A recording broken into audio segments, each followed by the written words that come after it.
AP assembly ఎన్నికల్లో అధికారం కోల్పోయిన తర్వాత కొన్నాళ్ళు సైలెంట్గా ఉన్న వైసీపీ అధినేత జగన్ గత కొద్ది నెలలుగా దూకుడుగా వ్యవహరిస్తున్నారు.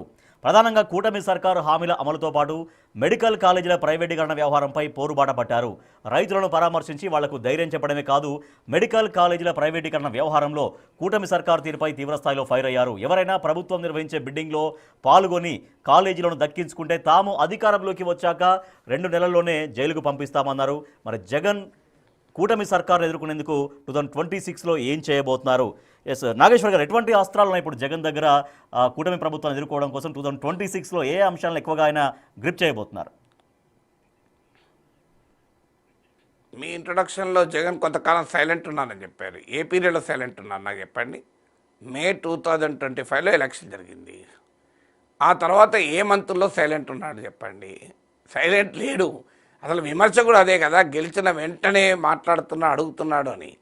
మీకు ఇక్కడ తెలంగాణలో అంటే కేసీఆర్ కొంతకాలం సైలెంట్ ఉన్నారంటే అంగీకరిస్తారు.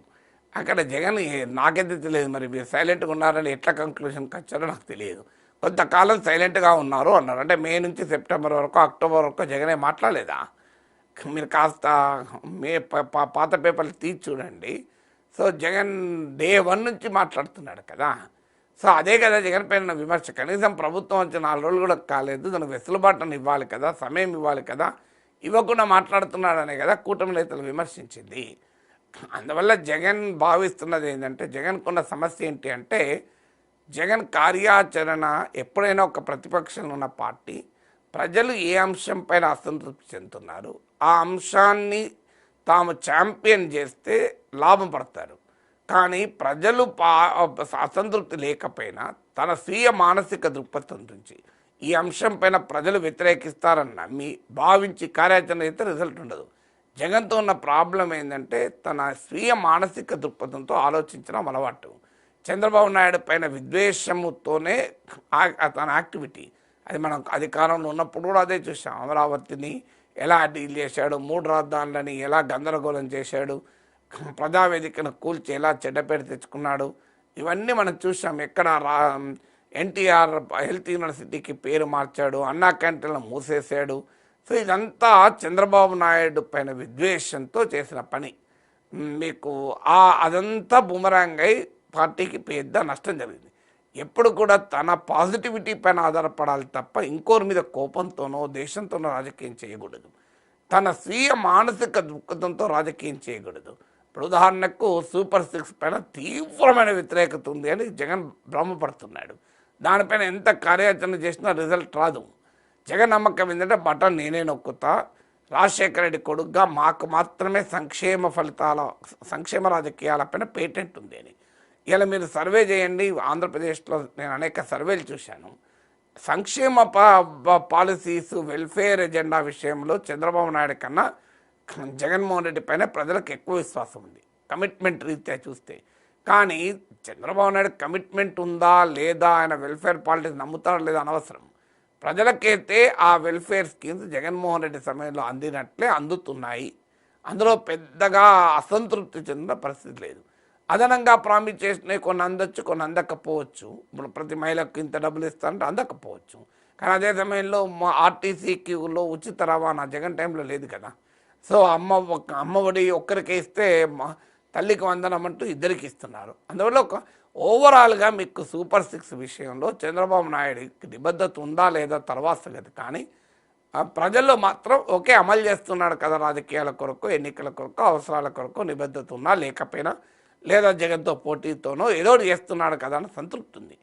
అందువల్ల ఏది అసంతృప్తి ఉంది, ఏది అసంతృప్తి అని అర్థం చేసుకోవడం లేదు.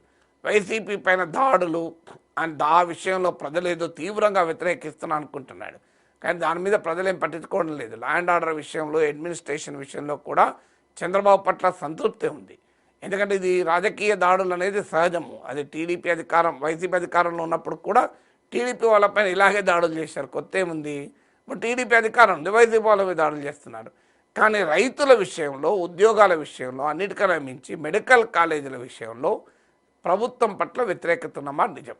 మెడికల్ కాలేజీల అసంతృప్తి అనండి, వ్యతిరేకత అనండి, ఏదన్నా అండి ఉందన్నమాట నిజం. కానీ అక్కడ వాటిని ఛాంపియన్ చేసి కార్యాచరణ చేస్తే లాభపడతాడు.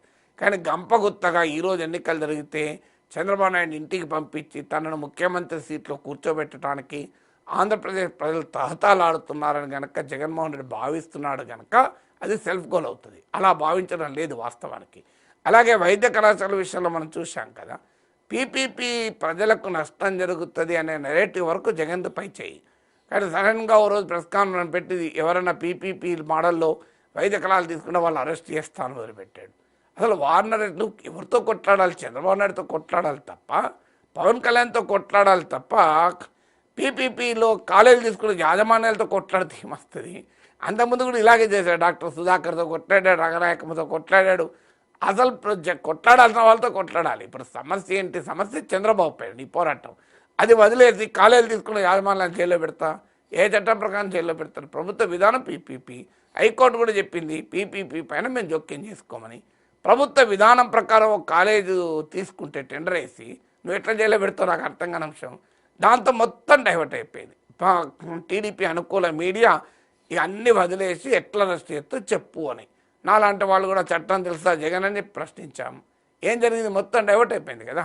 పీపీపీల వల్ల ప్రజలకు వైద్యం దూరం అవుతుంది అనే నరేటివ్లో పైచేయి సాధించిన జగన్ అనవసరంగా వాళ్ళని అరెస్ట్ చేస్తామని ఒక మాటలని దాని డిబేట్ మొత్తాన్ని డైవర్ట్ చేసుకొని ఏం ప్రయోజనం పొందాడు?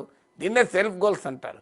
2026లో కూడా ఇలాంటి సెల్ఫ్ గోల్స్ వేసుకోకపోతే మీకు అపోజిషన్ దాంట్లో యాక్టివ్గా ఉంటే ఉపయోగం. ఎందుకంటే ఆడ ఇంకో ప్రతిపక్షం లేదు కనుక. కానీ అలా కాకుండా తాను రాజకీయ మయసభలో ఉన్నట్లు ఆలోచించి వ్యతిరేకత ఉన్న చోట లేనట్టు, లేని చోట ఉన్నట్లు, అన్ని చోట్ల ఉన్నట్లు, మయసభ కూడా ఇది వేరే కలియుగ మయసభ, ఇది అన్ని చోట్ల వ్యతిరేకత ఉన్నట్టే భావించి అన్ని అంశాలపైన దూకుడుగా ఉండి మీకు ముందుకెళ్ళి మధ్యలో డైవర్ట్కు అవకాశం ఇచ్చి తానే తన ఎజెండాను పక్కకు జరుపుకుంటే మాత్రం నష్టపోతాడు. అమరావతి విషయంలో ఇప్పటికే ఆ నష్టం జరిగింది. ఇప్పటికీ కూడా స్పష్టత లేదు. అమరావతి పైన స్పష్టత లేదు. తాను అధికారంలోకి అయితే ఏం చేస్తాడో చెప్పడు. 3 రాజధానుల ముచ్చట ఉందా లేదో తెలియదు. సో ఇది డెఫినెట్గా నష్టం జరుగుతుంది కదా. ఇప్పటికైనా ఇప్పుడు అదే మోడీ చూడండి, వ్యవసాయ చట్టాల మీద వ్యతిరేకత వస్తుందని గమనించాడు, వెంటనే వ్యవసాయ చట్టాలు వెనక్కి తీసుకున్నాడు. అంత పెద్ద ఎత్తున ఘర్షణ జరిగినాక కూడా ఏడాది పైగా దెన్ వెంట్ బ్యాక్. ఆ ఇష్యూ అక్కడ క్లోజ్ అయిపోయింది. సో అలా జగన్మోహన్ రెడ్డి కూడా అమరావతి పైన జరిగింది, ఇక్కడ నుంచి నేను అమరావతి కట్టుబడి ఉంటానని హుందాతనం ప్రదర్శిస్తే ఆ ఇష్యూ పైన ఒక ఆయుధం పోతారు కూటమికి. అలాగే పీపీపీల పైన చంద్రబాబు నాయుడు నేను అనుకున్నాను ఇది బాగా చేయాలని, కానీ దీని పట్ల వ్యతిరేకత వెనక్కు తగ్గుతున్నా అన్నాడు అనుకోండి, ఆ కాంట్రవర్సీ క్లోజ్ అయిపోతుంది.